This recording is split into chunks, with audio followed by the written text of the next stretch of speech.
วัฏฏะสงสารเวียนว่าอยู่นานพบผ่านแต่เศร้าหลุดพ้นอย่างไร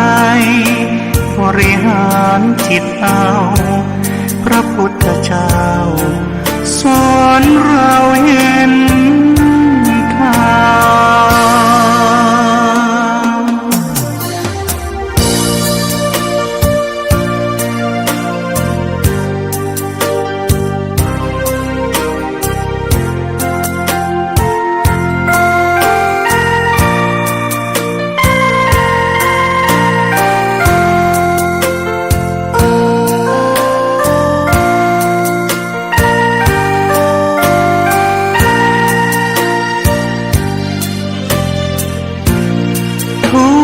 ธรรม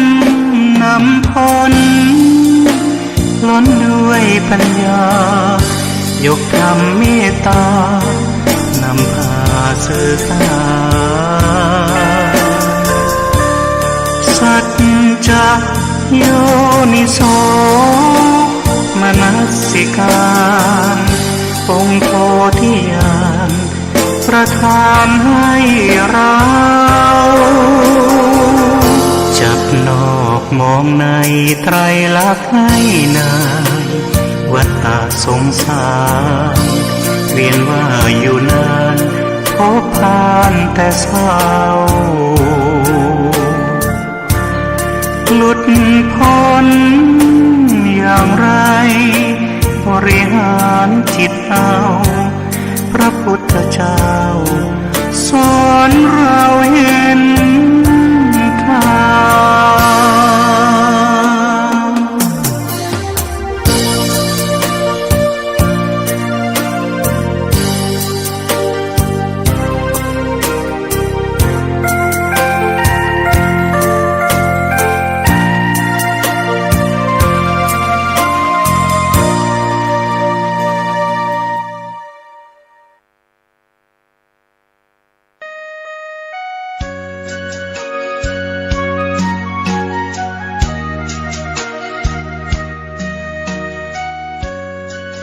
างเพื่อการประชาสัมพันธ์จัดธรรมสัญจรฟังธรรมในช่วงเทศกาลเข้าพรรษาปีพุทธศักราช 2567 ครั้งที่ 3 เดินทางไปยังวัดร่ำเปิงตะโพธารามตำบลสุเทพอำเภอเมืองเชียงใหม่ตรงกับวันอาทิตย์ที่ 29 กันยายน พุทธศักราช 2567 เวลา 19 นาฬิกาฟังพระธรรมเทศนาหนึ่งกันก็เป็นมติคณะสงฆ์ตำบลสุเทพเทศบาลตำบลสุเทพอำเภอเมืองเชียงใหม่จังหวัดเชียงใหม่ธรรมสัญจรในช่วงเทศกาลเข้าพรรษา3 ครั้งครั้งที่ 1 ณ วัดฝายหินวันอาทิตย์ที่ 25 สิงหาคมครั้งที่ 2 ณ มูลนิธิสถาบันครูบาเจ้าศรีวิชัยวันอาทิตย์ที่ 15 กันยายนเวลา 13 นาฬิกาครั้งที่ 3 ณ วัดร่ำเปิงตะโพธารามวันอาทิตย์ที่ 29 กันยายนเวลา 19 นาฬิกาทั้ง 3 ครั้งนี้วัดฝายหินมูลนิธิสถาบันครูบาเจ้าศรีวิชัยและวัดร่ำเปิงก็เชิญชวนท่านได้ร่วมฟังเทศน์ฟังธรรมตามวันเวลาสถานที่ดังกล่าวได้บุญได้กุศลโดยทั่วหน้ากันพี่น้องทั่วท้องทุกถิ่นที่มาได้สักการะบูชาพระทักษิณาศาสดาของเราทรงใจถึงกันหมุนวัน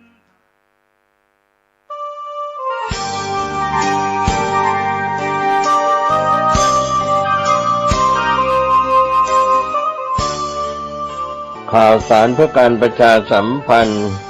กำหนดการฟังเทศรายการรถด่วนขบวนพิเศษในฤดูกาลเข้าพรรษาประจำปีพุทธศักราช 2567 ดำเนินงานโดยคณะสงฆ์จังหวัดเชียงใหม่สภานักธรรมจังหวัดเชียงใหม่พุทธสมาคมจังหวัดเชียงใหม่ยุวพุทธิกสมาคมจังหวัดเชียงใหม่สภาวัฒนธรรมอำเภอเมืองเชียงใหม่มูลนิธิพุทธสมาคมชมรมอนุรักษ์วัฒนธรรมประเพณีท้องถิ่น เชียงใหม่ชมรมลูกเสือชาวบ้านจังหวัดเชียงใหม่ทสปชอำเภอเมืองเชียงใหม่จัดกิจกรรมประจำปีดำเนินงานโดยคณะกรรมการบริหารงานกลุ่มหนุ่มสาวจังหวัดเชียงใหม่รถด่วนขบวนที่10พุธที่25กันยายนเคลื่อนไปยังวัดช่างเคียนตำบลช้างเผือกอำเภอเมืองเชียงใหม่จังหวัดเชียงใหม่ 20 นาฬิกาฟังพระธรรมเทศนา1 กันดำเนินงานโดยคณะสงฆ์จังหวัดเชียงใหม่องค์กรเครือข่ายชาวพุทธจังหวัดเชียงใหม่งานนี้ดำเนินงานโดยคณะกรรมการบริหารงานกลุ่มหนุ่มสาวจังหวัดเชียงใหม่ก็เชิญท่านผู้ที่สนใจจะได้เดินทางไปร่วมฟังเทศน์บำเพ็ญกุศลกับรายการรถด่วนขบวนพิเศษทั้ง3ขบวนตั้งแต่ขบวนที่1จนถึง13ได้บุญได้กุศลจากการฟังธรรมบำเพ็ญบุญบารมีในช่วงเทศกาลเข้าพรรษาและออกพรรษาได้บุญโดยทั่วหน้ากันสวัสดีครับ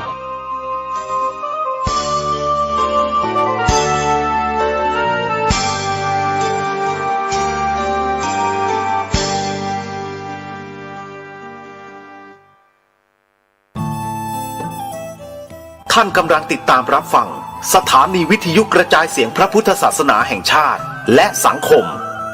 คลื่นเพื่อการศึกษาพระพุทธศาสนาและวัฒนธรรมระบบ FM 104.5 เมกะเฮิรตซ์รายการต่อไปเป็นรายการคดีโลกคดีธรรม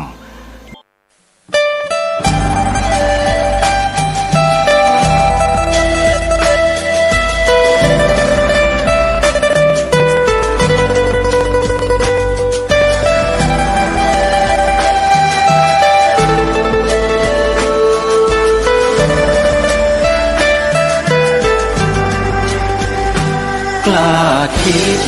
ก็ต้องกล้าทำอย่ากลัวถ้าทำความดีเป็นศึกษาปัญหาให้ทันท่วงทีเมืองไทยจะพัฒนากว่านี้รายการดีๆคดีโลกคดีธรรมขอรำพันบรรยายความคิดเครื่องหมายแห่งสีทั้ง3งามถนัดขาวคือบริสุทธิ์สีสวัสดิ์หมายพระไตรรัตน์และธรรมะคุ้มจิตไทยแดงคือโลหิตเราใสซึ่งยอมสละได้เพื่อรักษาชาติศาสนาน้ำเงินคือสีโสภาอันจอมประชาถ้าโปรดเป็นของส่วนองค์จับริ้วเข้าเป็นไตรรงค์จึงเป็นสีธงที่รักแห่งเราชาวไทยทหารอวตารนำไปยงยุทธวิชัยวิชิตก็ชูเกียรติสยามประเทศไทยที่เจริญมั่นคงมาได้จนถึงทุกวันนี้มิได้เกิดขึ้นจากความหวาดกลัวอย่างคลาดเขลาแต่บรรพบุรุษไทยของเราทุกยุคทุกสมัยล้วนแต่มีความกล้าหาญและชาญฉลาดปกป้องเอกราชสร้างชาติให้เกิดความมั่นคงโดยมีธงแห่งพระไตรรัตน์เป็นเครื่องนำชัยจึงเป็นที่มาที่ไปของรายการคดีโลกคดีธรรมกล้าคิดก็ต้องกล้าทำอย่ากลัวถ้าทำความดีเป็นศึกษาปัญหาให้ทันท่วงทีเมืองไทยจะพัฒนากว่านี้รายการดีๆคดีโลกคดีธรรมรายการดีๆคดีโลกคดีธรรม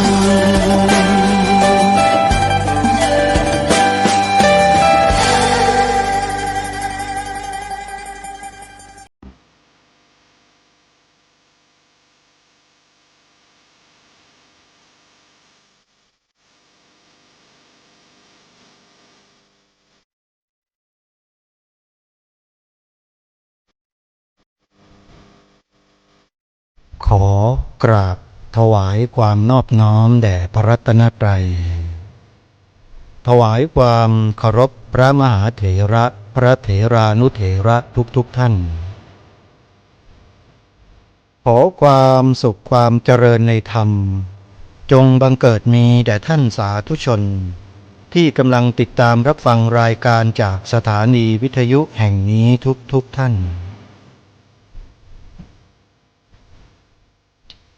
ขอนำท่านผู้ฟังเข้าสู่รายการคดีโลกคดีธรรม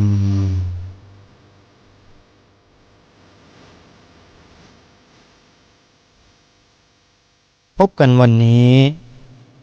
วันแรม3 ค่ำเดือน 10วันนี้ตรงกับวันศุกร์ที่20กันยายนพระพุทธศักราช2567รายการคดีโลกคดีธรรมมาพบกับสาธุชนเป็นปกติ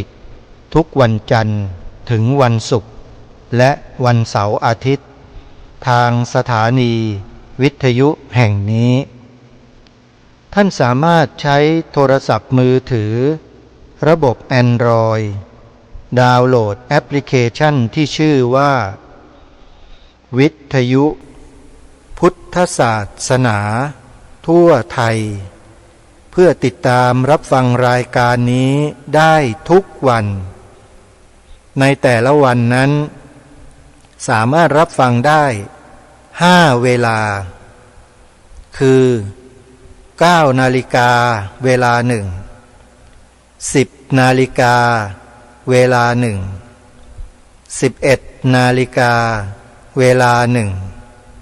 13 นาฬิกาเวลาและ1 นาฬิกาเวลานี่คือเวลาออกอากาศของรายการคดีโลกคดีธรรม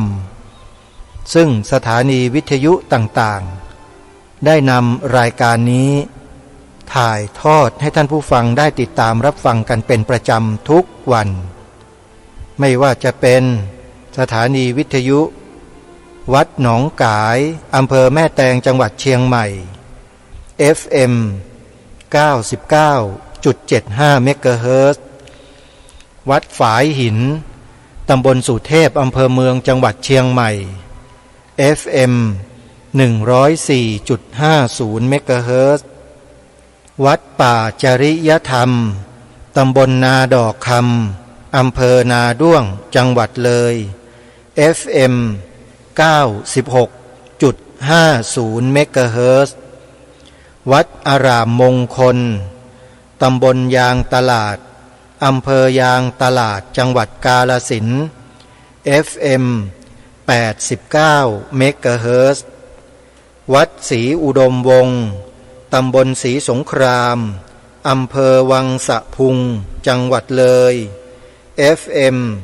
101.75 เมกะเฮิรตซ์วัดบ้านปลาคูนตำบลท่าหาดยาวอำเภอโพนทรายจังหวัด101 FM 104.50 เมกะเฮิรตซ์วัดสามชุกตำบลสามชุกอำเภอสามชุกจังหวัดสุพรรณบุรี FM 100.25 เมกะเฮิรตซ์พร้อมด้วยสถานีวิทยุเครือข่ายต่างๆที่รับสัญญาณถ่ายทอดสถานีวิทยุทั้งหมดนี้ท่านสามารถดาวน์โหลดแอปพลิเคชันวิทยุพุทธศาสนาทั่วไทยเพื่อติดตามรับฟังได้ตลอด24 ชั่วโมงสาธุชนผู้ฟังทุกท่านงานบุญปฏิบัติธรรมก็ดีการแสดงธรรมฟังธรรมก็ดีการทำบุญถวายทานต่างๆก็ดีล้วนแล้วแต่เป็นไปตามหลักธรรมคำสอนของพระสัมมาสัมพุทธเจ้าทั้งสิ้นมีปรากฏอยู่ในบุญกิริยาวัตถุ10 ประการสาธุชนสามารถ ค้นหาอ่านได้ใน Google พิมพ์ธรรมะข้อใดก็ได้ลงไปแล้วท่านก็ค้นหาข้อมูลต่างๆที่ถูกต้องตรงตามพระไตรปิฎกจะอยู่ที่ในตัวลายลักษณ์อักษรเหล่านั้นท่านสามารถที่จะหาอ่านและศึกษาเรียนรู้ด้วยตนเองได้สำหรับรายการคดีโลกคดีธรรมนั้นได้หยิบเรื่องของประวัติศาสตร์ของชนเผ่าไทยของเราตั้งแต่สมัยโบราณเมื่อ 6,000 7,000 8,000 ปีที่ผ่านมามานำเสนอผ่านรายการให้ท่านผู้ฟังได้ติดตามรับฟังเพื่อร่วมกันศึกษาเรียนรู้ตามหลักฐานที่มีปรากฏซึ่งในที่นี้ก็มีหนังสือพุทธศาสนสุวรรณภูมิปกรณ์ที่รวบรวมเรียบเรียงโดยท่านเจ้าคุณพระราชกวีอ่ำธรรมทัตโตเป็นแบบแผนในการนำเสนอในขณะนี้กำลังนำบทคำนำของหนังสือมานำเสนอต่อท่านผู้ฟังเพื่อให้เราได้ทำการรู้จักก่อนว่าก่อนจะมาเป็นหนังสือรูปเล่มที่มีชื่อว่าพุทธศาสนสุวรรณภูมิปกรณ์นี้ได้เนี่ยผู้เขียนผู้เรียบเรียงคือท่านเจ้าคุณพระราชกวีรูปนี้ได้ผ่านอะไรมาบ้างท่านจะบอกเล่าไว้ในบทคำนำในแต่ละครั้งไว้ชัดเจนหลายท่านที่ได้สดับรับฟังผ่านมาถึง4 ครั้งแล้วเนี่ยน่าจะพอจะรู้จักท่านเจ้าคุณพระราชกวีอ่ำธรรมทัตโตรูปนี้ได้ดีพอสมควรแล้วไม่มากก็น้อยเลยทีเดียวแต่สำหรับผู้ดำเนินรายการแล้วขอบอกว่ามีความซาบซึ้งในน้ำใจของท่านเจ้าคุณรูปนี้มากที่ท่านได้ทุ่มเทและเสียสละทำทุกอย่างเพื่อให้ต้นไทยของเรานั้นยังคงปรากฏอยู่คือมีหลักฐานอ้างอิงให้เรานั้นได้ศึกษาเรียนรู้ทำความเข้าใจกันอยู่ถ้าหากว่าท่านเจ้าคุณพระราชกวีรูปนี้ท่านเหมือนกับพระทั่วๆไปในโลกหรือในประเทศไทยเราคือไม่ได้ไปสนใจเรื่องราวเหล่านี้หรอกแผ่นกระเบื้องอะไรก็ไม่รู้เรื่องก็ปล่อยให้เขาไปทำรางรถไฟเอาไปถมทำถนนให้หมดวันนี้มันก็จะไม่มีเสียงของการนำเสนอเรื่องราวเหล่านี้ก็จะไม่มีให้พวกเราได้ยินเลยแม้แต่นิดเดียวแต่เพราะท่านเจ้าคุณรูปนี้เนี่ยท่านมองเห็นประโยชน์ของชาติบ้านเมืองและพระพุทธศาสนาเป็นหลักท่านไม่ได้สนใจเรื่องมนุษย์เรื่องคนแต่ท่านสนใจเรื่องข้อมูลหลักฐานที่ท่านได้ค้นพบแล้วท่านสนใจว่าบรรพบุรุษไทยของเราเนี่ยสืบสารกันมาได้ยังไงเป็นหลายพันปีจนมีหลักฐานจนถึงรุ่นพวกเรารุ่นที่เรียกว่าเป็นรุ่นที่ไม่มีความแน่นอนอะไรเลยอ่ะเพราะถูกสื่อถูกข้อมูลต่างๆเนี่ยซัดไปเซมาล้มลุกคลุกคลานกันอยู่ในโลกแห่งข้อมูลข่าวสารกันอยู่ทุกวันนี้ซึ่งถือว่าเป็นยุคที่ไม่มีความแน่นอนอะไรเลยในชีวิตของมนุษย์คนเราในยุคปัจจุบันแต่ถ้าเป็นยุคของท่านเจ้าคุณพระราชกวีอ่ำธรรมทัตโตสมัยนั้นเนี่ยเรายังมีความมั่นคงอยู่ในใจกันเยอะมีความมุ่งมั่นมีความรักในความเป็นชาติศาสนาพระมหากษัตริย์กันชัดเจนมากแต่พอมายุคนี้ลองพิจารณากันดูเถอะท่านผู้ฟังแม้แต่ตัวเรากันเองท่านทั้งหลายกันเองก็เถอะที่ทางรายการได้นำเสนอ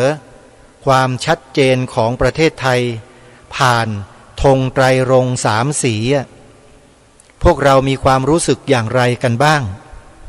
อันนี้เป็นคำตอบอยู่ในตัวของแต่ละท่านอยู่แล้วผู้ดำเนินรายการคงไม่ต้องไปชี้ไปบอกว่าคนนั้นเป็นอย่างนั้นคนนี้เป็นอย่างไรคนไหนเป็นอย่างโน้นคงไม่ต้องทุกคนสามารถใช้ปัญญาพิจารณาตัวเองกันได้เลยว่าเมื่อได้ยินได้ฟังการนำเสนอเรื่องราวของชนเผ่าชาติไทยของเรา ด้วยหลักฐานที่ปรากฏชัดเจนชัดแจ้งขนาดนี้แล้วเรายังมีความสนใจใส่ใจให้ความสำคัญกับสิ่งนั้นหรือไม่ตรงนี้เป็นเครื่องชี้วัดในใจของเราด้วยว่ามีความมั่นคงหรือหลักลอยเคว้งไปเคว้งมาหรือไม่อันนี้ทุกท่านทุกคนสามารถตอบตัวเองได้หมดทุกคนไม่ต้องให้ใครมาชี้บอกว่าเป็นอย่างนั้นอย่างนี้ด้วยหลักฐานด้วยอะไรต่างๆเหล่านี้นะฮะท่านผู้ฟังเพราะฉะนั้นในยุคนี้ในปัจจุบันนี้การที่คนเราจะรับข้อมูลที่เป็นความจริงหรือข้อเท็จจริงบางอย่างที่มีการนำเสนอโดยสื่อสารต่างๆอย่างไรก็ตามถ้าไม่มีความหนักแน่นไม่มีความมั่นคงอยู่ในใจเนี่ยก็จะเชื่อหลงไปตามข่าวสารข้อมูลเหล่านั้นเนี่ยง่ายมากไปกันแบบง่ายๆเลยแล้วมันก็กลายเป็นปัญหาขึ้นในสังคมไม่รู้จักหยุดไม่รู้จักหย่อนอย่างที่เกิดขึ้นทั้งในอดีตปัจจุบันแล้วก็จะเป็นเช่นนี้ต่อไปในอนาคตทีนี้ทำอย่างไรที่จะให้จิตใจของเรามั่นคงได้แน่นอนล่ะการศึกษาหาความรู้ในข้อมูลต่างๆเชิงประจักษ์ที่ถูกต้องตรงตามหลักความเป็นจริงมีความจำเป็นมากอย่างหลักธรรมคำสอนในพระพุทธศาสนาเนี่ยเราก็ต้องเชื่อในคัมภีร์พระไตรปิฎกเป็นหลักอันดับที่2 อัตถกถา 3. ดีกา 4. บูรพาจารย์ทั้งหลายผู้ศึกษาเล่าเรียนมาอย่างช่ำชองในคัมภีร์เหล่านั้นแล้วก็ครูบาอาจารย์อื่นๆที่ได้รับการถ่ายทอดความรู้เหล่านี้ไปตามลำดับขั้นเราก็เชื่อในลักษณะเช่นนี้ให้มั่นคงศึกษาเรียนรู้ให้เกิดความรู้เข้าใจที่ถูกต้องตรงกันความหนักแน่นมั่นคงก็จะเกิดขึ้นในใจซึ่งประเทศไทยเราเนี่ยถือว่ามีความโชคดีอยู่ประการหนึ่งที่ว่าประเทศไทยเราเนี่ยมีการศึกษาเล่าเรียนคัมภีร์ทางพระพุทธศาสนาเป็นหลักเป็นล่ำเป็นสันไม่ว่าจะเป็นพระบาลีไม่ว่าจะเป็นนักธรรมไม่ว่าจะเป็นพระอภิธรรมหรือจะเป็นคัมภีร์พระไตรปิฎกมีการศึกษากันนอกระบบอย่างเช่นวัดท่ามะโอวัดจากแดงวัดเขาสนามชัยวัดหาดใหญ่สิตารามวัดต่างๆวัดวิหารธรรมอย่างเนี้ยเป็นต้นนะเป็นต้นที่ครูบาอาจารย์ผู้มีความเชี่ยวชาญชำนิชำนาญในอักษรภาษาบาลีมีความรู้ในคัมภีร์พระไตรปิฎกอัตถกถาดีกาเหล่านี้ท่านเหล่านี้แหละเราควรจะเชื่อในสิ่งที่ท่านกล่าวท่านแสดงเพราะท่านจะอ้างอิงคัมภีร์เหล่านี้เป็นหลักและครูบาอาจารย์ที่เป็นศิษยานุศิษย์หรือรูปอื่นๆที่กล่าวตามท่านเหล่านี้ยกหลักฐานเหมือนกับที่ท่านยกแบบนี้ถือว่าใช้ได้หมดเลย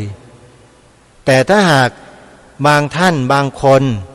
ที่กล่าวที่แสดงแล้วแอบอ้างว่าเป็นคำสอนของพระพุทธเจ้าแต่เมื่อดูเนื้อหาแล้วไม่ตรงตามหลักที่มีอยู่ในคัมภีร์ตรงนี้เราก็ต้องระมัดระวังอย่าพึ่งที่จะไปหลงไปเชื่อโดยทันทีต้องนำมาตรวจสอบมาทานดูให้ถูกต้องถึงที่สุดซะก่อนถ้าเราไม่แน่ใจก็สอบถามครูบาอาจารย์ผู้รู้เหล่านั้นให้ท่านได้ตอบให้เรากระจ่างแจ้งชัดเจนแล้วเราก็ปักใจเชื่อในสิ่งที่ถูกต้องเหล่านั้นความมั่นคงในใจของคนเราก็จะเกิดขึ้นนี่คือสิ่งที่น่าเป็นห่วงในยุคปัจจุบันของคนที่จะรับข้อมูลข่าวสารในโลกใบนี้เพราะมันมากมายเหลือเกินมากขนาดมากซะจนล้นล้นเลยจนเป็นที่น่าเป็นห่วงว่ามนุษย์ทุกวันนี้มีความหนักแน่นมั่นคงในใจเนี่ยน้อยเพราะไปรับข้อมูลข่าวสารที่ผิดซะมากกว่าสิ่งที่ถูกสิ่งที่ถูกต้องจะไม่ค่อยได้รับกันเท่าไหร่ก็สังเกตได้จากไหนจากการจัดกิจกรรมแสดงธรรมบรรยายธรรม นะแสดงพระธรรมเทศนาในทางพระพุทธศาสนาเนี่ยไม่ว่าจะที่ไหนหรือที่ไหนก็ตามผู้ฟังจะน้อยมากผู้สนใจจะน้อยมากผู้ติดตามก็จะน้อยลงไปอีกจะป่วยกล่าวไปใหญ่ถึงผู้ที่จะเข้ามาศึกษาอย่างจริงจังทุ่มเทด้วยทั้งชีวิตยิ่งน้อยถอยลงไปเยอะมากมายเข้าไปอีกแต่ก็ยังพอที่จะทดแทนรุ่นเก่าๆรุ่นครูบาอาจารย์ที่ท่านได้สิ้นไปหมดไปรุ่นใหม่ก็ขึ้นมาแทนที่กันก็ยังพอมีกันอยู่ได้ทดแทนกันมาอย่างนี้ตราบใดที่การศึกษาพระปริยัติธรรมแผนกบาลีแผนกนักธรรมแผนกสายสามัญแผนกพระอภิธรรมการเรียนพระไตรปิฎกนอกระบบอย่างเช่นวัดท่ามะโอได้จัดได้เรียนขึ้นเป็นต้นเหล่านี้แม้แต่สำนักวิปัสสนากรรมฐานประจำจังหวัดทั่วทั้งประเทศเหล่านี้ทำงานสอดประสานกันทั้งหมดแต่ถามว่าผู้คนที่อยู่ในพื้นที่ในแต่ละท้องที่ที่มีสถานที่เหล่านี้ไม่ว่าจะเป็นสำนักเรียนสำนักปฏิบัติธรรมเนี่ยมีคนสนใจเข้าไปศึกษาเรียนรู้กันมากหรือน้อยตอบกันตรงนี้เลยว่าทั่วประเทศทุกแห่งน้อยมีไม่ถึง 10% แล้วถามว่า 10% นั้นเพียงพอไหมสำหรับที่จะรักษาพระพุทธศาสนาคำสอนที่ถูกต้องเหล่านี้เอาไว้ได้ไม่พอนะสมมุติว่าในหมู่บ้านมีผู้คนมีประชาชนอยู่100คนมีคนมาฟังธรรมศึกษาธรรมเรียนรู้ธรรมอยู่แค่10คนถามว่าถ้าคนใน100คนนั้นเป็นมิจฉาทิฏฐิสัก90คนในหมู่บ้านเป็นสัมมาทิฏฐิสัก10คนเวลาโหวตเสียงแบบประชาธิปไตยเพื่อจะทำอะไรตัดสินใจอะไรเนี่ยคน10คนจะสู้คน90คนที่ยกมือได้ไหมยกมือไม่สู้ไม่ได้เลยฮะถึงแม้จะถูกก็สู้ไม่ได้สู้เสียงที่ไม่ถูกต้องเหล่านั้นไม่ได้เพราะระบอบมันถูกวางไว้แบบนั้นนะเห็นหรือยังท่านผู้ฟังระบอบมันก็คืออุปกรณ์เครื่องมืออันหนึ่งที่มันหมุนสังคมนี้ให้เป็นไปตามที่เครื่องมือนั้นมันทำอยู่มันก็ต้องหมุนไปตามนั้นแหละใครจะไปขวางใครจะไปขัดใครจะไปง้างใครจะไปค้านไม่ได้พังลองดูสิฮะคน10คนไม่ยอมรับเสียงข้างมากพังไหมนี่ไงคือระบอบที่ถูกสร้างขึ้นมาในโลกเรียกว่าประชาธิปไตยถึงแม้ว่าเสียงส่วนน้อยจะเป็นเสียงสวรรค์10เสียงเป็นเสียงที่ดีเป็นเสียงที่ถูกต้องแต่ถ้าโหวตแล้ว90เสียงไม่เห็นด้วย10เสียงนี้ก็ไม่มีความหมายอะไรเลยนี่ไงความจริงของโลกมนุษย์ของเราที่ถูกครอบงำด้วยระบบเหล่านี้อยู่ความถูกต้องจึงต้องอาศัยคนที่มีความมั่นคงในใจให้มั่นคงจริงๆเนี่ยช่วยกันสืบสารรักษาต่อยอดกันไว้อันนี้พูดถึงแผนกการศึกษาพระปริยัติธรรมนะเป็นลักษณะอย่างนี้ในการสืบสารโบราณคดีประวัติศาสตร์ในสมัยโบราณ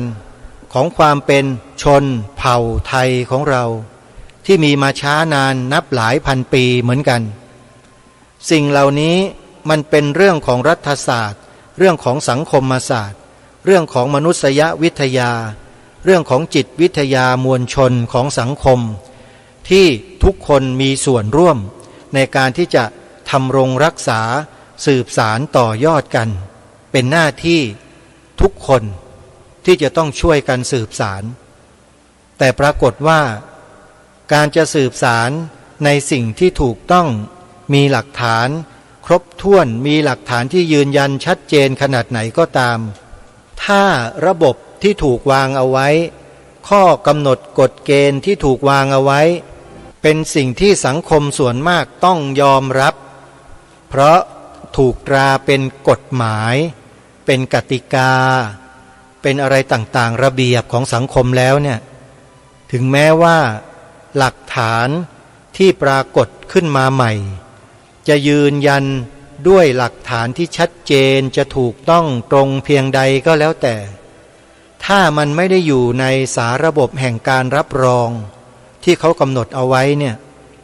สิ่งนั้นก็ไม่มีความหมายอะไรเลยเหมือนอย่างที่ท่านเจ้าคุณพระราชกวีอ่ำธรรมทัตโตท่านได้มีความเพียรพยายามที่จะสืบสารสิ่งที่กล่าวมานั่นก็คือหลักฐานทางประวัติศาสตร์สมัยโบราณผ่านตัวอักษรหนังสือที่จารึกอยู่บนแผ่นกระเบื้องจานเมืองคูบัวซึ่งเป็นแผ่นกระเบื้องที่มีอายุยาวนานหลายพันปีมาแล้วก็ตามถามว่าสังคมยอมรับกันไหมไม่ยอมรับสังคมยังไม่ยอมรับที่ไม่ยอมรับเพราะไม่ได้ถูกยกขึ้นให้เป็นสิ่งสำคัญของชาติคือไม่มีการประทับตรารับรองไว้เท่านั้นน่ะก็เลยเชื่อถืออะไรไม่ได้นี่แหละสิ่งที่สังคมเขาสร้างกันขึ้นมาระบอบที่มีคนเขากำหนดกันขึ้นมาแล้วคนที่มากำหนดแบบนี้เนี่ยก็ไม่ใช่คนไทยเราด้วยสิเป็นเขาอ้างว่าเป็นผู้ที่เชี่ยวชาญทางโบราณคดีในต่างประเทศเขาก็ไปเชิญคนต่างประเทศนี่แหละมาจดมาบันทึกมาทำการรับรองความเป็นประวัติศาสตร์ของชาติไทยของเราและถามว่าคนเหล่านั้นใช่คนไทยไหมไม่ใช่ท่านเจ้าคุณพระราชกวีอ่ำธรรมทัตโตท่านเขียนบทคำนำเอาไว้ตั้งแต่ครั้งที่1 2 3 4ที่เราฟังกันมาเนี่ยท่านพูดถึงเรื่องนี้ไว้ชัดเจนคงไม่ต้องไปอธิบายความอะไรเพิ่มเติมเป็นที่แน่ชัดแล้วว่าสิ่งที่ท่านเจ้าคุณทำเนี่ยถึงแม้ว่าจะถูกต้องจะตรงแค่ไหนจะมีหลักฐานยืนยันเพียงใดก็แล้วแต่ถ้าไม่ได้ถูกยกขึ้นอยู่ในชั้นที่สำคัญและมีการรับรองเป็นลายลักษณ์อักษรแล้วสิ่งที่ท่านเจ้าคุณทำไว้นั้นก็ไม่ได้มีความหมายอะไรไม่ได้มีความหมายอะไรในที่นี้คือไม่มีความหมายอะไรสำหรับระบบนี้เพราะระบบนี้เขาไม่รับรองไงแต่ถามว่ามีคุณค่าไหมมีคุณค่าอย่างมหาศาลเลยถ้าใครได้ศึกษาเรียนรู้ทำความเข้าใจให้ละเอียดคุณจะเห็นคุณค่าในสิ่งที่ท่านเจ้าคุณได้สร้างท่านได้ทำไว้เนี่ยอย่างมากมายมหาศาลเลยทีเดียวเพราะนั่นคือประวัติศาสตร์ของชนเผ่าไทยแท้ๆของเราผูกโยงมากับสิ่งใดท่านทราบไหมครับผูกโยงมากับพระพุทธศาสนาโดยตลอดตั้งแต่พุทธันดรแรกในพัทธกัปนี้ตั้งแต่พุทธสมัยของพระกกุสันโธพระพุทธเจ้าพระองค์แรกของโลกใบนี้ตั้งแต่เริ่มต้นมาเลยท่านผูกกับพระพุทธศาสนามาโดยตลอดแล้วก็มีพระโพธิสัตว์อุบัติขึ้นมาสืบสารมาต่อยอดมารักษามาดำเนินการสร้างหลักฐานอะไรต่างๆไว้ในทุกยุคทุกสมัยทุกยุคทุกสมัยมาจนกระทั่งมาถึงมือนะบรรพบุรุษไทยเราก่อนยุคสุวรรณภูมิเมื่อสมัยที่ใช้ศักราชว่าปีอินแล้วต่อมาก็ใช้เป็นปีโลจึงจะมาถึงปีพระพุทธศักราชของเรานั่นก็หมายความว่าชนเผ่าไทยเราเนี่ยมีมาก่อนพุทธกาลแล้วจะย้อนไปกี่พันปีท่านต้องมาศึกษาในหนังสือเล่มนี้หนังสือเล่มที่ผู้ดำเนินรายการกำลังอ่านบทคำนำให้ท่านทั้งหลายได้ฟังอยู่นี่แหละชื่อหนังสือคือพุทธศาสนสุวรรณภูมิปกรณ์อ่านให้ชัดๆทุกพยางค์เลยท่านทั้งหลายจะได้จดชื่อได้ถูกต้องและคำที่ลงท้ายด้วยว่าพระนะจะเนี่ยไม่มีสระอะนะครับถ้าเป็นภาษาทางไวยากรณ์เขาเรียกว่าไม่ประวิสัญชนีคือไม่ใส่สระอะ เป็นศัพท์ภาษาบาลีหรือมคธแท้ๆเลยพุทธศาสนสุวรรณภูมิปกรณ์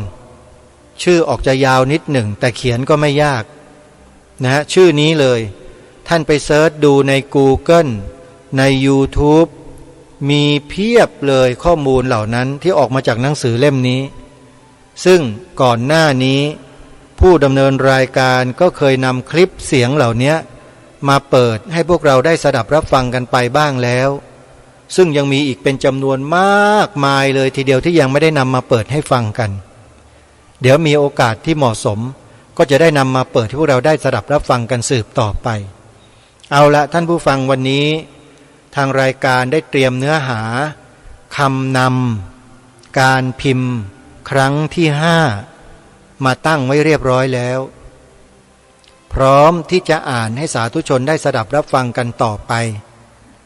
ในครั้งที่5นี้เนี่ยเป็นอีกครั้งหนึ่งที่ท่านเจ้าคุณท่านได้กล่าวถึง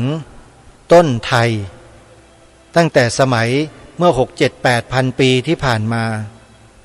ซึ่งมีอยู่ในจารึกของแผ่นกระเบื้องจานดังกล่าวที่ท่านได้รวบรวมเรียบเรียงไว้ในความต่างๆของคำนำครั้งนี้ครั้งที่5นี้เนี่ย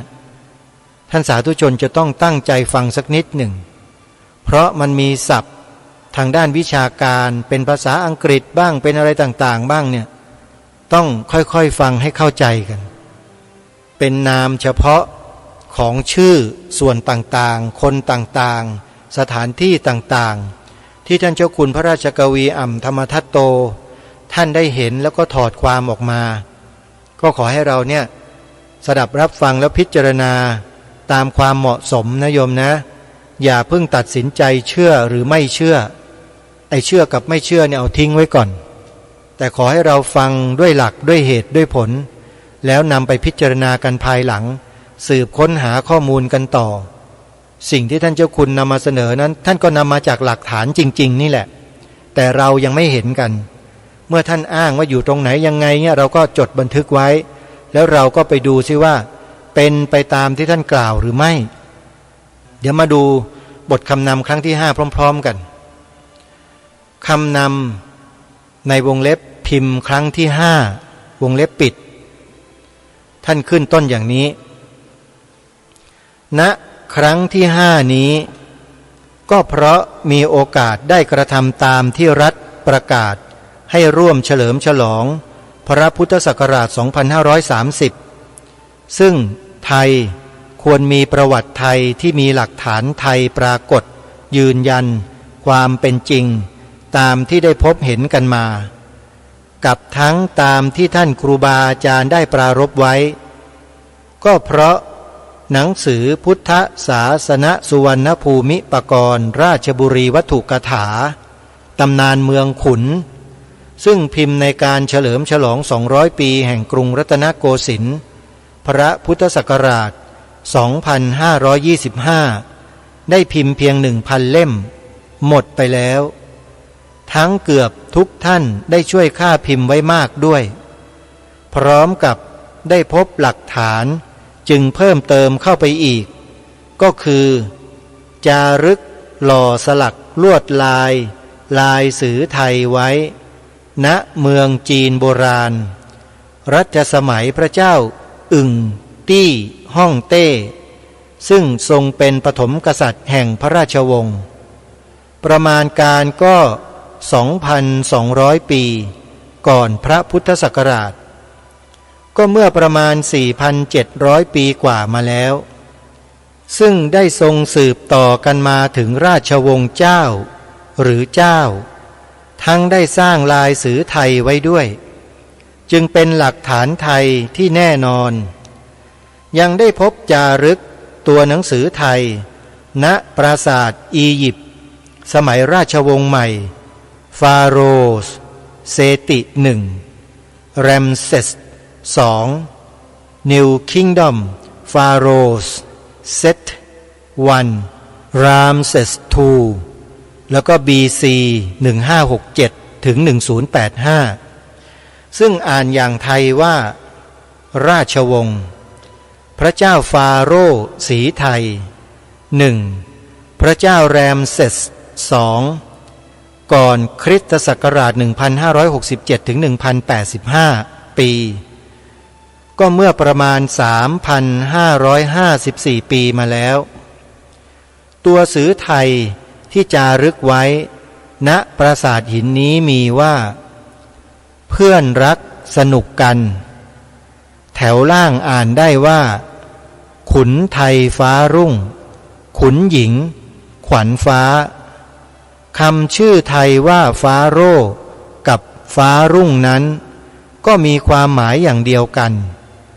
พระองค์ทรงออกคำอย่างชาวอียิปเซียนก็ออกจารึกว่าฟาโร่ซึ่งคงมีความหมายเช่นเดียวกับคำไทยที่ออกว่าฟ้าโร่และออกเป็นไทยว่าฟ้ารุ่งตามที่ปรากฏตัวจารึกและคำชื่อต่อไปว่าขวัญฟ้านั้นต้องเป็นพระนามพระมเหสีของพระองค์ก็คำชื่อว่าฟาโร่หรือเสียงไทยว่าฟ้าโร่นี้ซึ่งเป็นชื่อใหญ่หลวงขนาดจักรพรรดิราชเจ้าอาจเป็นพระนามยกย่องเฉพาะถวายนำพระนามจริงเช่นฟาโร่เซติหรือฟาโร่สีไทยและเช่นคำไทยที่ปรากฏอยู่ก็คือสมเด็จพระพุทธเจ้าหลวงพระร่วงในหลวงและชื่อวิสามัญตามพิเศษประจำเฉพาะว่าฟาโรสฟาโร่นี้มีประจำมาตั้งแต่ยุคสมัยเริ่มต้นกระทั่งสุดท้ายซึ่งดูพระนามจริงแล้วไม่มีใกล้ชื่อไทยเลยมีเพียงราชวงศ์ใหม่ที่ได้อ้างมาแล้วว่าเซติหรือสีไทยเท่านั้นแต่ก็ให้แน่ใจว่าเป็นชื่อคำไทยและมีคนไทยไปอยู่มากได้ประสมประสานกันได้ออกหัวคิดสติปัญญาเป็นความรู้สร้างวัฒนธรรมขึ้นกระทั่งสถาปนาตัวขึ้นเป็นฟาโรห์เซติหรือพระเจ้าฟาโรห์สีไทยทั้งยังใช้ลายสือไทยและชื่อไทยไว้จึงคงอยู่ได้เป็นหลักฐานในการนี้ยังมีเขตบริเวณแดนใกล้เคียงกันอีกก็คือเกาะซิซิลีซึ่งติดต่อไปถึงโรมันอิตาลีณปีคริสตศักราช 1960 ถึง 1970 มีคณะขุดค้นกันขึ้นได้ขุดค้นจึงได้พบร่องรอยโบราณการก่อนคริสตศักราช 1,200 ถึง 500 ปีก็เมื่อประมาณ 3,187 ปีมาแล้วณเมืองท่าโบราณชื่อมอดย่าคริสตศักราช 1968 ณมอดย่านั้นได้พบของโบราณมากมายก็ได้มีของไทยอยู่หลายชิ้นเช่นงาช้างที่สลักเป็นรูปแม่โพธิ์ศพซึ่งมือทั้งสองถือรวงข้าวเป็นสำคัญและรูปแม่ย่านางประทับในห้องหน้าต่างสถิติหัวเรือเดินทะเลและแท่นพิมพ์ผ้ามีลายสลักเป็นลายสือไทยว่ามิ่งผู้ทำขายชัดเจนของโบราณที่ขุดค้นพบนี้ในหนังสือนี้มีกำหนดว่าก่อนและหลังคริสตศักราช 397 ปีก็หมายถึงว่าก่อนคริสตศักราช 400 ปีหรือหลังมา 400 ปีก็ได้แน่นอนว่าของไทยและสือไทยมีมาแล้วจึงไปปรากฏอยู่ให้นักโบราณคดีวิทยาพบเห็นได้นี่คือวรรคแรกของคำนำในการพิมพ์ครั้งที่ 5ที่ท่านเจ้าคุณได้เขียนไว้ในตอนต้นของบทคำนำก็ให้เราเห็นนะฮะว่าตัวลายสือไทยที่ท่านเจ้าคุณท่านได้ถอดความแล้วอ่านเห็นเนี่ยมีปรากฏอยู่ที่อียิปต์ก็มี เห็นไหมฮะอย่างที่ท่านได้กล่าวถึงชื่อว่าฟาโรห์ศรีไทยเป็นต้นตรงนี้หลายท่านที่ยังยึดติดอยู่กับวิชาการที่ท่านไปเรียนมาจากเมืองนอกแล้วก็เชื่อ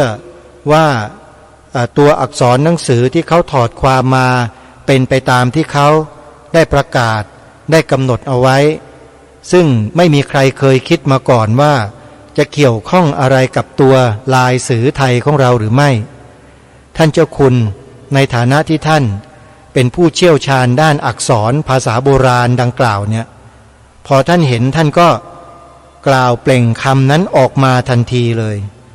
ตามที่เราได้ยินได้ฟังเมื่อสักครู่นี้นี่ก็เป็นวรรคแรกมาดูวรรคที่สองท่านเขียนต่อว่าณทวีปออสเตรเลียมีภูเขาหินทรายอันมีชื่อที่ขนานระบุบอกว่าพุ่มภูคู่สวงซึ่งธรรมชาติได้สลักสลาไว้ทั้งสองพุ่มภูมีเส้นขนานเหมือนเส้นบรรทัดณพุ่มซ้ายมีรอยสลักเป็นเส้นขนานและเป็นลายจารึกลายสือไทยให้อ่านได้ว่าเพื่อนรักดีณพื้นเรียบล่างมีรอยเลือนลางมากแต่พอมองเห็นและให้อ่านได้ว่าพ่อขุนทองแม่ทองดีส่วนพุ่มขวามีเงาบังจึงมืดมีสว่างเฉพาะกลางใต้จึงพอมองเห็นได้ให้อ่านได้ว่าแม่นางใยดีเขาว่าเป็นพุ่มภูพิเศษสุดมหัศจรรย์แห่งหนึ่งประจำทวีปออสเตรเลียและว่าธรรมชาติสลักสลาไว้ก็ยิ่งดีมากขึ้นว่าธรรมชาติก็รู้จักคนไทยดีจึงได้สลักชื่อไทยและสลักลายสือไทยให้รู้อ่านได้อีกด้วยแต่ผู้เขียนมั่นใจว่าลายเส้นและรอยจารึกนั้นเป็นส่วนที่คนทำขึ้นซึ่งยืนยันว่ามีคนไทยสมัยคิดหนังสือได้ไปอยู่แล้วและได้กระทำไว้ก็ตัวหนังสือไทยนี้มีมาตั้งแต่ต้นกับณยุครัชสมัยพระเจ้ามหาปนาถบรมจักรพรรดิพระองค์ทรงคิดได้ให้ขหปฏิรัตนะคือขุนคลังแก้วเรียนรู้กระทำบัญชีจักรพรรดิราชสมบัติและได้ไปจดพระพุทธลักษณะและพระพุทธคุณประจำพระองค์พระกุกกุสันทะสัมมาสัมพุทธองค์มาถวายจึงเป็นเหตุสละราชสมบัติออกทรงผนวดทรงเอาพระเศียรเกล้ากับพระสรีระกายกระทำสักการะบูชาแล้วตั้งปณิธานปรารถนาพระโพธิญาณและได้รับพระพุทธพยากรจึงเป็นเหตุให้ตรัสเรื่องอนาคตวงศ์ซึ่งมีปรากฏอยู่แล้วนี่ก็เป็นหลักฐานอีกส่วนหนึ่งที่มีปรากฏและท่านเจ้าคุณก็ได้ถ่ายทอดให้แก่พวกเราในวรรคนี้เป็นวรรคที่สองมาดูในวรรคต่อไปวรรคที่สามอันนี้จะยาวสักหน่อยนะท่านนะในวรรคนี้ซึ่งอาจจะยังไม่จบแต่ก็จะนำมาอ่านซ้ำในวันพรุ่งนี้ต่อไปลองมาดูกันสักนิดหนึ่งนะว่าท่านเขียนไว้ว่าอย่างไรกับทั้งยังได้พบหลักฐานเอกลักษณ์ไทย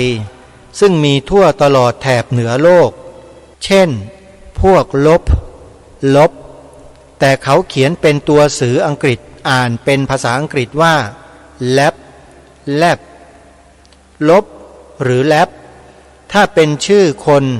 เขาพิมพ์ไว้อย่างนี้ LAPP อ่านว่าแลบถ้าเป็นชื่อประเทศหรือถิ่นลานเขาพิมพ์ไว้อย่างนี้ LAPLAND อ่านว่า Lapland สำหรับพวกลบแลบนั้นเขาพิมพ์ชื่อเต็มไว้อย่างนี้ LABRDOR อ่านว่า Labrador เพราะเขาไม่มีสระอบ จึงออกเสียงไปตามภาษาของเขาชื่อไทยจึงถูกเปลี่ยนไปกระทั่งไทยไม่รู้จักพวกลบหรือลบแลบหรือแลบก็ได้สร้างโบสถ์หรือเรือนสางมียอดแหลมมีเรือมาดกระสวนเหมือนไทยและแกงเลียงก็อย่างไทยไปถึงเผ่าเอสกิโมก็มีเรือมาดกระสวยทำหัวท้ายแหลมเหมือนไทยใช้สว่านชักมีคันและสายเหมือนไทยใช้เรือมาดกระสวยตกเบ็ดหรือตกปลากุ้งเหมือนไทยคือใช้คันเบ็ดยาวปลายแหลมวางขวางบนกราบเรือส่วนเผ่านาวาโจหรือเผ่าลาวเจ้านั้นณอเมริกาเหนือนั้นได้เห็นภาพถ่ายกระทำพิธีการอย่างหนึ่งทั้งหญิงและชายทุกคนในพิธีการนั้นต่างนั่งพับเพียบไทยทั้งหมดและทุกคนต่างมีพวงลูกปัดคล้องคอทั้งนี้เพราะฝรั่งและอินเดียนแดงเผ่าฝรั่งและอินเดียนแท้ต่างนั่งพับเพียบไทยไม่เป็นอันว่ามีคนไทยกับมีของไทยไปปรากฏตลอดโลกแล้วเป็นการเวลากว่า 3,000 ปีแล้วคราวแรกก็ยังกริ่งและแหนงใจต่อสิ่งที่เป็นไทยนั้นอยู่จึงขลาดใจอยู่บ้างครั้นพบตัวสือไทยกิริยาไทยคือนั่งพับเพียบเครื่องใช้เช่นเรือมาดกระสวยและสว่านชักซึ่งมีสายคันชักแป้นหัวใช้คางหรืออกกดและเดือยหรือดอกไทรเจาะทั้งนี้เช่นนั่งพับเพียบฝรั่งแขกจีนทำไม่เป็นหรือนั่งไม่เป็นต้นเมื่อเป็นเช่นนี้ถ้ายังขลาดอยู่อีกคนหนึ่งไทยก็สูญสิ้นสัญลักษณ์และเอกลักษณ์คือระบบแบบไทยและสิ่งของไทยที่มีอยู่แล้วก็คงจะกลายเป็นไม่มีจึงจำเป็นต้องกล้าเอาหน้ารอดเพราะไม่ได้ดีอะไรเลยทั้งได้แต่ถูกแช่งด่าตลอดและสิ้นเนื้อประดาตัวจึงไม่ต้องพูดถึงความดีความชอบมีแต่จะต้องจมลึกลงไปยิ่งกว่าปิดทองหลังพระ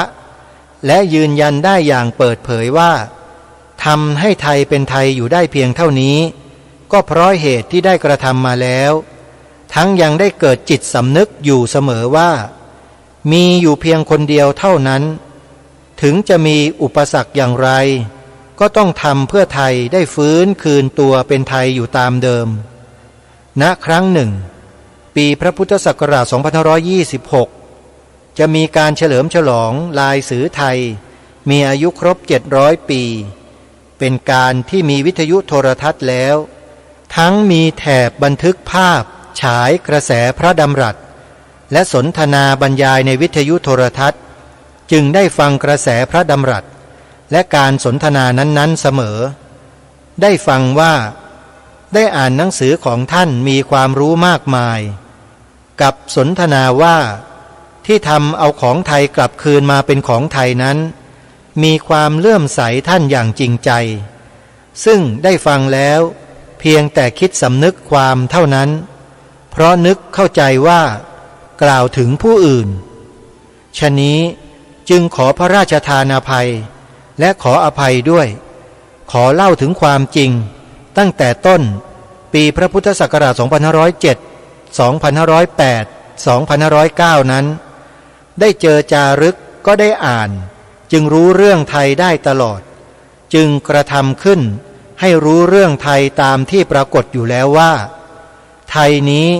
ต้องเป็นเผ่าแรกต้นที่ทำความเจริญแก่โลกมนุษย์แน่นอนเช่นคิดลายสือไทยลายตัวเลขไทยออกเสียงคำพูดไทยร้องเพลงกล่อมลูกได้สร้างเสียงคำกลอนร้องเพลงได้ก็คำพูดไทยนั้นแม้ในการบัดนี้ก็ยังไม่มีไวยากรณ์ซึ่งยืนยันว่ามีมาแต่ต้นเดิมเก่าก่อนส่วนภาษาที่มีไวยากรณ์นั้น เป็นภาษาที่สร้างขึ้นในภายหลังเช่นนี้ไทยจึงควรสรรเสริญและกล่าวเกียรติคุณขึ้นทั้งได้พบจารึกกระเบื้องจานและจารึกอื่นๆก็มีบอกไว้ตลอดทุกประการแต่ละล้วนเป็นหลักฐานได้แน่แท้จึงได้กระทำมาแล้วทั้งทรงสางท่านต้นไทยคือขุนสวงขุนนางสางเจ้าฟ้าเจ้าแม่ทับทิมทองเจ้าพ่อช้างเจ้าแม่ซื่อฟ้าได้มาพบและเล่าแจ้งให้รู้สางใสหรือไสยศาสตร์จึงได้กระทำเพื่อเป็นความรู้เรื่องไทยหรือแบบระบบไทยวัฒนธรรมไทยที่พิเศษสุดเฉพาะไทยก็คือขึ้นครูบาไหว้ครูขึ้นครูเหลือบดูเวลาก็หมดลงแล้วท่านผู้ฟังก็คงจะต้องยุติการอ่านบทความคำนำครั้งที่5ไว้แต่เพียงเท่านี้ก่อนแล้วเดี๋ยวเรามาติดตามรับฟังกันต่อในวันต่อไปขอความสุขความสวัสดีในธรรมแห่งองค์สมเด็จพระบรมศาสดาสัมมาสัมพุทธเจ้าจงปรากฏเกิดมีขึ้นในจิตใจของท่านผู้ฟังทุกท่านทุกคนเทินขอเจริญพรกล้าคิดก็ต้องกล้าทำอย่ากลัวถ้าทำความดีเร่งศึกษาปัญหาให้ทันท่วงทีเมืองไทยจะพัฒนากว่านี้รายการดีๆคดีโลกคดีธรรมขอรำพันบรรยายความคิดเครื่องหมายแห่งสีทั้ง3งามถนัดขาวคือบริสุทธิ์สีสวัสดิ์หมายพระไตรรัตน์และธรรมะคุ้มจิตไทยแดงคือโลหิตเราใสซึ่งยอมสละได้เพื่อรักษาชาติศาสนาน้ำเงินคือสีโสภาอันจอมประชาถ้าโปรดเป็นของส่วนองค์จัดริ้วเข้าเป็นไตรรงค์จึงเป็นสีธงที่รักแห่งเราชาวไทยทหารอวตารนำไปยงยุทธวิชัยวิชิตก็ชูเกียรติสยาม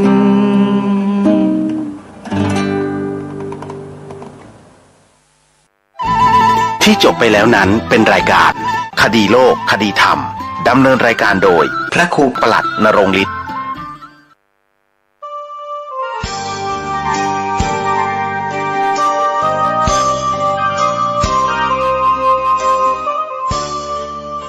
ข่าวสารเพื่อการประชาสัมพันธ์กำหนดการฟังเทศรายการรถด่วนขบวนพิเศษในฤดูกาลเข้าพรรษาประจำปีพุทธศักราช 2567 ดำเนินงานโดยคณะสงฆ์จังหวัดเชียงใหม่สภานักธรรมจังหวัดเชียงใหม่พุทธสมาคมจังหวัดเลขโทรศัพท์ 0818815690 052000636-7กฐินทานคือสังฆทานบุญทานยิ่งใหญ่1 เดือนท่านกำหนดไว้นับตั้งแต่วันออกพรรษาข่าวสารเพื่อการประชาสัมพันธ์ขอเชิญชวนผู้ใจบุญใจกุศลร่วมงานทำบุญทอดกฐินสามัคคีตรงกับวันเสาร์ที่ 26 ตุลาคม พุทธศักราช 2567 เวลา 9 นาฬิกาเป็นต้นไปณวัดบ้านเหล่าพระเจ้าตาเขียวตำบลบ้านเรือนอำเภอป่าซังจังหวัดลำพูนประวัติวัดบ้านเหล่าพระเจ้าตาเขียวตามตำนานพระพุทธเจ้าทรงเสด็จเลียบโลกโปรดเมงขบุตรพร้อมคณะพระพุทธองค์ทรงประทานเกศา2 เส้นการเวลาต่อมาในปีพุทธศักราช 1235 พระนางจามเทวีพ พร้อมราชบุตรทั้งสองพระองค์ได้รับการแนะนำจากอุบาสกชื่อขันตคะให้สร้างพระพุทธประธานขึ้นไว้ณสถานที่แห่งนี้พระเจ้าตาเขียวซึ่งเล่าว่ามีพญาอินทร์แปลงร่างเป็นเชมขาวนำลูกแก้วสีเขียวดวงตาพระพุทธรูปจึงได้นามว่าพระเจ้าตาเขียวมีอายุมากกว่า 1,300 ปีกำหนดการทำบุญทอดกฐินสามัคคีวันเสาร์ที่ 26 ตุลาคม พุทธศักราช 2567 เวลา 9 นาฬิกาเป็นต้นไปก็มีคณะกลุ่มสยามบวรโดยคุณแม่สุนันท์นุชวานิชพร้อมครอบครัวเป็นประธานกฐินร่วมกับคณะกรรมการทอดกฐินสามัคคีอีกจำนวนมากท่านที่จะร่วมทำบุญทอดกฐินสามัคคีทั้งภาคปกติและผ่านออนไลน์สามารถส่งเข้าบัญชีธนาคารออมสินชื่อบัญชีพัฒนาวัดบ้านเราเลขที่บัญชี 02029157403 ท่านสามารถร่วมทำบุญโดยตรงได้ที่พระครูภาวนาโสภิตไหวปัตนาผู้ช่วยศาสตราจารย์ด็อกเตอร์เจ้าอาวาสวัดบ้านเหล่าพระเจ้าตากเขียวติดต่อสอบถามและร่วมทำบุญมือถือ 0969525159 ได้ทุกวันก็เป็นงานบุญงานกุศลขอเชิญท่านร่วมทำบุญทอดกฐินสามัคคีเสาร์ที่ 26 ตุลาคม พุทธศักราช 2567 เวลา 9 นาฬิกาเป็นต้นไปณวัดบ้านเหล่าพระเจ้าตาเขียวตำบลบ้านเรือนอำเภอป่าซางจังหวัดลำพูนได้บุญได้กุศลโดยทั่วหน้ากันกฐินทานคือสังฆทานบุญทานยิ่งใหญ่1 เดือนท่านกำหนดไว้นับตั้งแต่วันออกพรรษาถึงขึ้น15 ค่ำเดือน